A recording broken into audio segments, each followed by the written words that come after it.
Police Principal Dr. Poneo maging sina kahinizin humi cai din na to say mission chairman Usaithan Domel Kaman ahin na kay jadi chomla lama ipina ke man sa din tuin ibon san bakay sana ni committee sanna ne mo na hi sa committee hello na kung sa sana sa iyo singin pagkakay mo sa Nalai sewa pokok dewa ita ini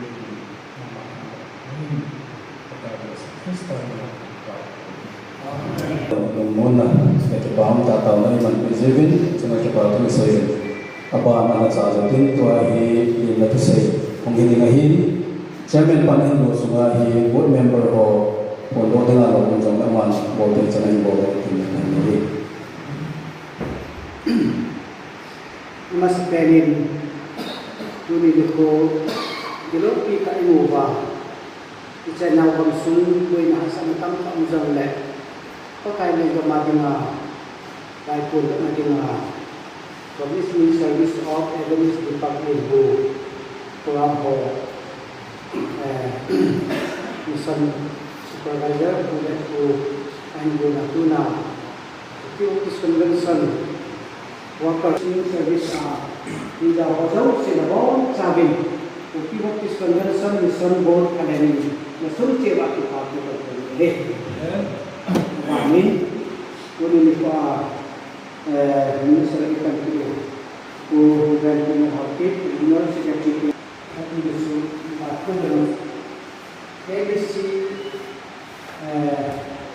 maka bertanggung di worker kini dalam kerja pun politik kerja di pasar bawah masih sepuluh ekor kena. Nana mati dua jam. Demo, meru. Kamu jangan buat ini apa ini. Omang. Kami dulu ada kami ini kau masak teknik. Today, bukti bunga eko evangelist tu banyak. Lagi kita tahu cara awal suku yang asal tak menjadi pakai dalam ada di adina. Imane untuk research adina evangelist di Papua mati pakai dalam adina minister ini. Anak ini dengan program mungkin dan pakai nama ini dengan sistem tak menjadi penting asal mungkin di hole tokoh ibu bawa ini sekian pun masa orang yang mana pungkat langsung program tidak mungkin lagi anda hospital sebab ini sun Dokteran harus ganda puna dengan program al-umkan depan ganda puna kemarin untuk dan ini program pagi. Saya sendiri komunikasi suku sebenarnya komunikasi ho kita pasal kami ni kebin. Jadi ini sama ini evangelis dipakai bu lalu ini pendidikan panazalin kalau ini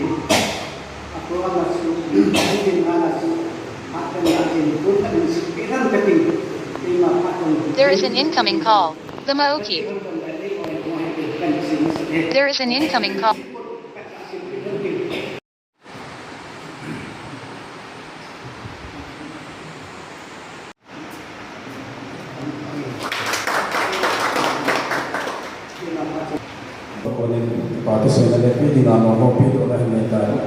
Program apa nak salkin betin, tu ISS and Commissioning Service ini dimulai tahun. Kecil hendak tinggal Minister Parliament dan Hoki Regional Secretary KBC Amapat Mandoreng baik betul. Commissioning Board, Induction Commissioning Board dengan Mission Board ini CNN dan Kekihomin Kekihomin bagi perkembangan. Ini dihohi saya zote i pau he lo bina bo i pau ke san na thiu jo sa pau ti lo sa pau ma ma he pronunciation na ho ni jo man na interview ni jo ngai ta ka in ai ni ho ni la la tu ni chalai tu ni program che ke cha chu noi lan ki ne ka da ama vision Nepali mission fila to long na vision lu tu ho ki ji ke ye lai cha vision ho ki che ni kam ji ji ni ka ke ka hai missionary ki te nai le wa ama che ding no bi yo community yo ki community ai ko ge Nepali community la na tong ding ai che Nepali community la na tong ding ki te ngai le tu ni au ko ko se ki a ri wa ka de chu ta thi ne ngai su te ho ama community ka ngai tu me ti la on pu ya community anyo pe na hasam pe nong chu pathin ngai lu na cha ngai ya tu pathin ni ngai lu pa he ki the na lu wa tu ya hi yo KBC in lo chi so bi pau evangelist ko missionary ki na la lu ni wa aba na jam tu ya ki pau ta ni ko ai lo commissioning for the ngai lu mo bi ke la pathin ngai lu na chang jing lai le ti pa hi ise lo no mo hi ya chu missionary kan induct boarding I install boarding then the commission boarding di nai ye lang kana chu sa power share it's merely tichu ye asome mai ai lo ta si na ai biam adong ki lo ni ai na so na chang ta so na ta to pathin hi ki pai su ni lo di wa introduction to ma ta se no mai ye chun meeting polling Rome ne ka tham ne ka da bum som the chang ma na ku meeting polling how beautiful is the feet of those who preach the good news ki pa na tu pha lang sa ma che ho ke ji ti ha ya me ta mi ja se ku ni jong ke ji te nai le ye ho jong tai ya how beautiful is the feet of those who preach the gospel ni jong ama sa pen ta ke ro wa so le ki pa ke ni wa ki pa ni ko e ti ho na ta se dunia commissioning service ne di wa patron cha ta se ro no mai du cha ni gospel Matthew song ni ge gospel Matthew song ni ge suwa ko na e base bola iki ni li ka de azie tu song ni ge chang song le ko na chu ma o chu baptize the bolun chu le ke ma no kapi tu jo se abon sa ne ti mu bin ka hilun chu le vervin wa noi nei se ki chai ni ge ke ma na ho ko bi zin na ve Isi dunia hi, isi Bible jang base aja ko na hi ila dolong ju, ko na jang aba na solo, call, send, and to be faithful. Isi ang point to be gagyan problem kadi.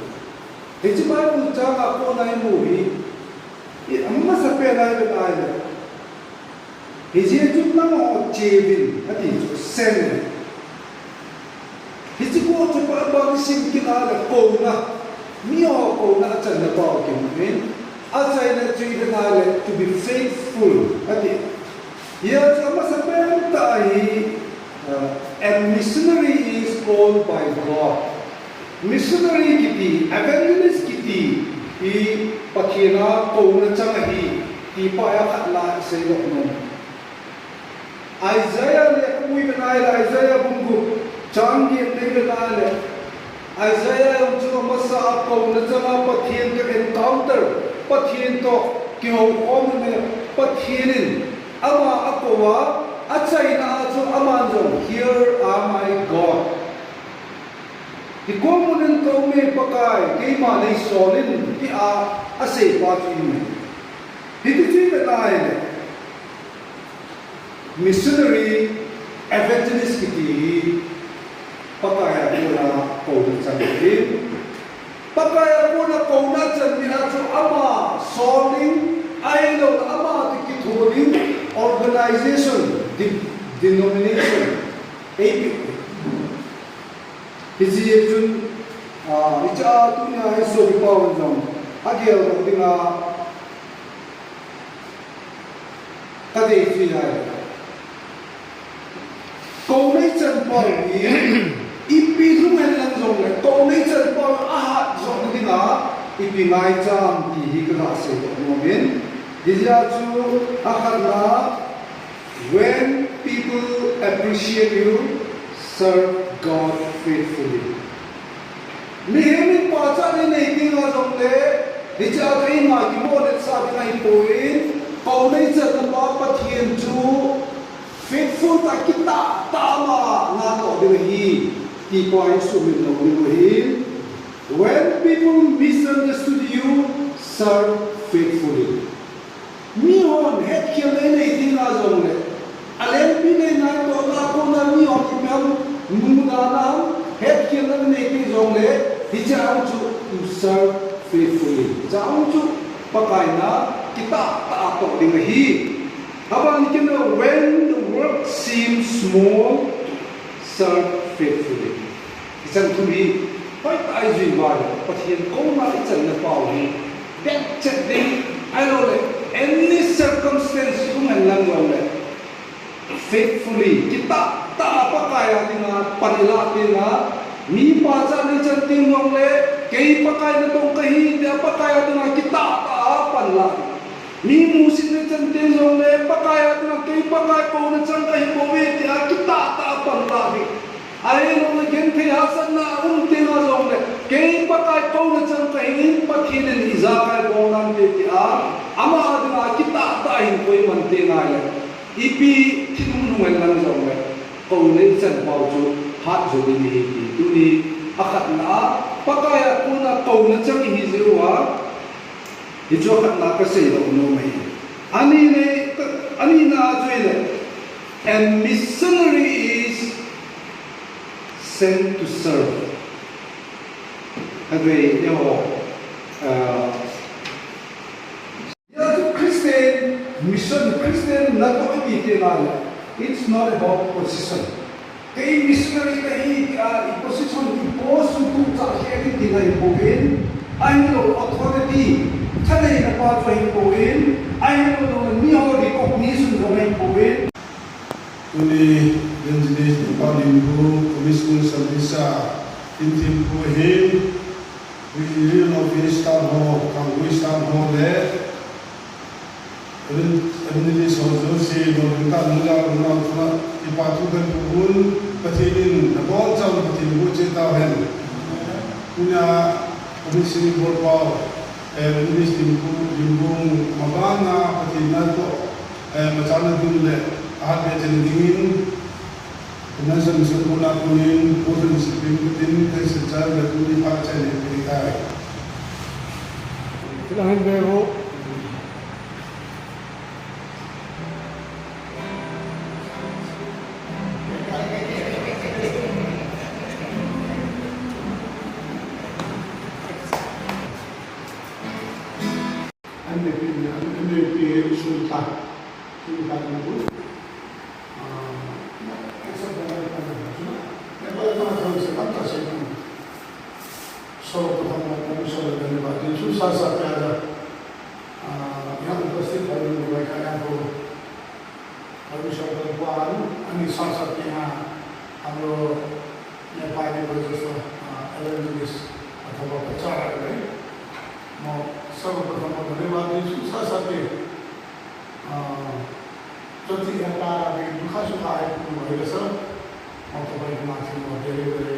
खुशी आणि शुक्रिया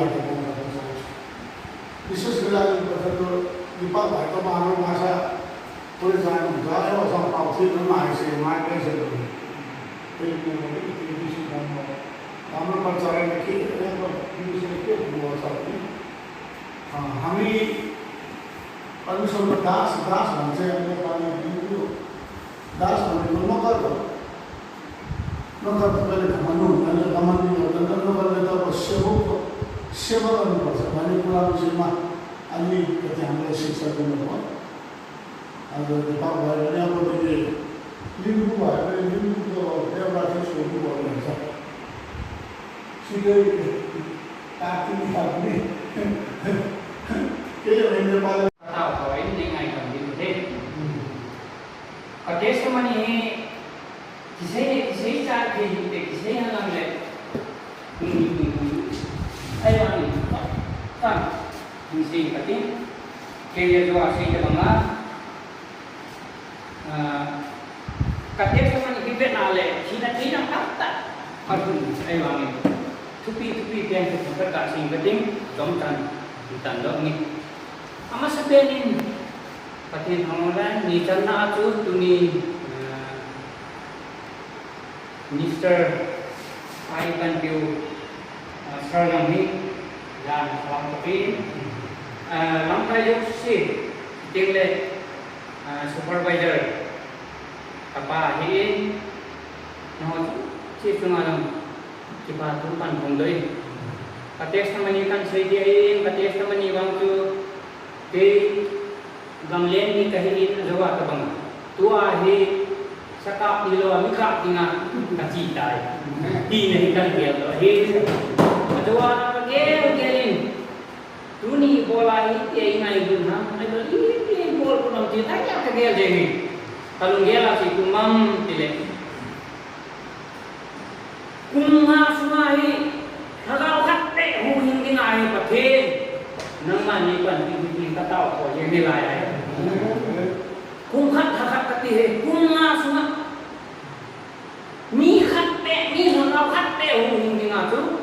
Ni pan pilo wale kaza sain ka thaklam de ke ala hai ka ta ko he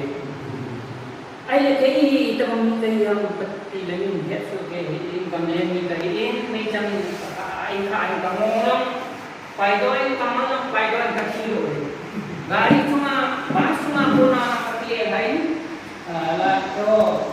supervisor na sama hai bas cuma puna ka chuna no ma no hi cha tu macam kata sahat cak holo. Acai na di bawah mati le. Papa he weekend he kan he ke hoi macam kali lo he bat kahwin ke kisi anak to. Sia tu janga to he kin. Cijo tu kalau set wala papa ni na to ni ko le kanau pe le kasih helu le ke mana to dia kaya kasih sampun palo he. Papan jangan lo, jangan tu kaya si orang tidak kabara parile na tu. Sakat lesoni, sakat lesoma tu antu buji ayin, ahun le, irai ayro lepak pun ni le mahe, irai tak tok lepak pun tak aye, onuro amat siji, sundang tiga bukit insuma tu di mana? Kan Kas kapau di kona tu hani mahe sama tidak mah pagi ini kaya kahit open tak kahit aywanin sumoi lai kemudian election ke sumoi lai maham ayo le ejen ho itu maham kisi ka tahu siya kahit ni wala sumoi maham kahit aywanin kaya try na di kau katiam kadila kapan kaya maaf ya siya tama tu Bible college som ay soling kacing botana kacing tabet le pawoy hat sa duda lo hepa ibola Bible college ay solang tuca ay dengan ay solang ay lo jule video chat dengan tikip dengan ay solang patile kapan sila ba kita pang mimo tuawin kamu tanaban kacilo ketika kacilo kaya bisa dia lo kaya ini akalo lang kabet nomro Zat kabol. Aywang misa kanya akin itu biaya. abo ka limbu hiba paso pyo na undan ni na wa original limbu ni da chitim le uti ka ta chi in a chai chai na emele lim ba ju le lai astilu du aloi pa ana pa ta ka ana le asu ti mam ti ma do se kai ka chi ka ho ti na ka din ban from kala pa ni ki ka olam ni ma ko se ko cha chai chai na ni de esen na ya esen na su ka mai ni ti cha cha pa na kata na to ka ai le chai chai na chi mam ti le ka pa heเป็นสนาหิปานะอาการอาจุนี้ที่เห็นโลภะไหนกระบวยก็ถึงพานะกระบาลคือเจ้าโลภะนะกระทั่งเสียความพานะเกยที่เกยอันเป็นเลสิกิมากับภูมินกับก็ที่พูดเดินเอาวังอยู่ปัตตุปากับพูดโลเลกิโลเลสิกิมาลังบังเลี้ยงนะอันนี้เลยจะเอานังดินาวังกิฟต์กับบอลยังเทมุนจังมันที่อะไรนี่ก็ใจมาโตฉันรู้ว่ามันก็โตใจพานะกูเซโร่apa undeใช่นะBila aku ni Zinthai na le kicau kici tadi na aku ni be nga tamat de ka tian le ka ya kaci le pamina eko ati le ông mà đi kita mati ya ka le oi macam lo kaci be info ki phan tu le tu bola tai tu sa na tu tadi mungkin kan le Khat ve ka chi pa ki kal thumam ma so na le in ko ji pha na ko ni le no e ni ta ta no ni ma ông ka na na ông nu na oi ma sa ma se lo ti to ko ki ke wa tu kai ko te na chi ni nga tu agie lo ta ko oi ho ho wa da ru na na chi al ke ke wa tu ka lo tu ha cái nấu cô họ mungkin baru nang macia leka ibidiam tile emele ana ala ya tu ai le achai na la ya emele mundam dipak yang ini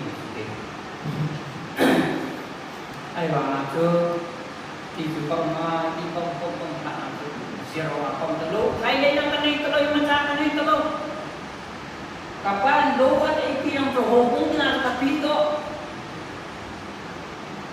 jom kita kapito tak tentu ini hak office dengan hak kapito itiam boleh office muina sak muina abo apa jika ni ti he ti na pilo le je le ati minum dia ai ba ai le nan ka ta kapito apa apa long tu tempat lo kau mungkin tong Jom tu nak pilih lagi dia di mana? Hei ni lagi tak pilih, tapi jauh nak pilih orang tak selesai. Zero apa bukan dia ambil. Tu apa link bukan? Kami cekok bukan? Kita tidak bukan itu. Tapi apa? Mina apa bukan? Barang kaya lo kata orang pi, orang tapi apa orang kita kila. No, tak apa mungkin acai dari pimam dia layak. Kita pun pasal apa? Seperti mana? Pasal Bininhang BTS angkat nasi mule amui. Macam ini lo ini sinjong. Kau ini sok tu kapal leti tu mah, ada awal leti tu mah, dingin lang akan awal nak kau saya nak tu. Insung kapal lecate yang buat lamia dia. Ini upah ni mungkin kasih video so kasih sima sadone dingai ki jermen ai le ti ki ma ke theta tu pha ji ma chal ki lo kana BTS training ma ji policy ki dinga ai ba ma pa do pa na pi lu ya kasih BTS kacai kana kapan bimina bon boleh khum tamba ai ke kana bimina kasih pai tung sagi lang kasih ba về example di kona awang now nei di damma in ko to jing ka ya tu hai ko to so eta ti atak si ale ka nul na ka hul le na nei phan a jing na ko ti e ka jam chi ma do si pa ti in tampi kan kelin dunia he adi di hele kebi silang pai ho yang lang kebi si ho semua yang kaha chi lo mi jong kaha he lo ke ai wang apa tem kana tem he in atau in atau cai na ke dong ko no pen tak hak ni patin iman sa lam to ho mung tu lam kai di dong tu koi man mung lo kun ni ta ko la kun ni lo a tu koi pu yang pati ki la mi lo se dam su ke tu la he na to sa a zo le to pa de ya